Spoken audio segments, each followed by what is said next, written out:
Welcome back to the commonly used Excel charts and functions video series. Today in lesson 24, we will cover the Hlookup function, which is an alternative to the VLOOKUP function. Just like VLOOKUP, Hlookup has two types, the exact lookup and the range lookup. Alright, let's start with the exact Hlookup. Now this is the same example we used for the exact VLOOKUP with two tables. The one on the left lists a number of different handbag orders, and the table on the right is our lookup table that lists the unit prices for different handbag materials.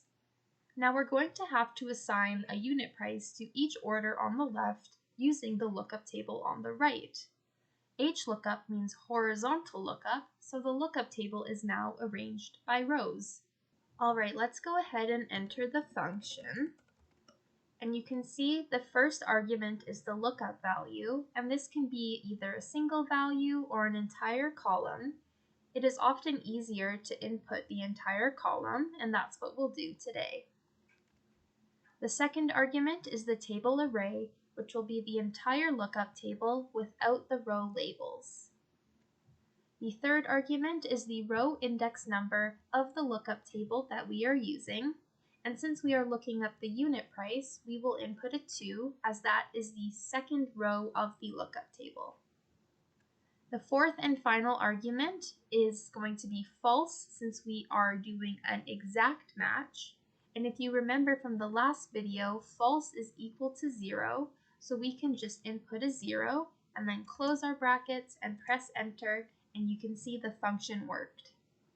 Now for information purposes, let's try replacing that 0 with false to see if we get the same answers. And you can see we do.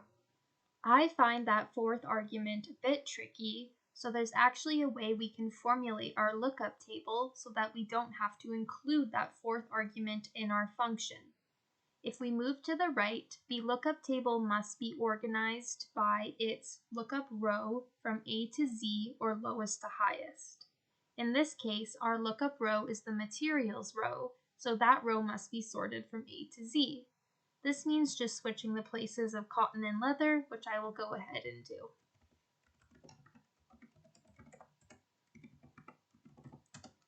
Now if we go back to the unit price column, I can remove false from my function, and then when I press enter, you can see all the unit prices stay the same. This quickly summarizes that suggestion of sorting the lookup row from lowest to highest, or A to Z, so that you can safely omit that last true or false argument.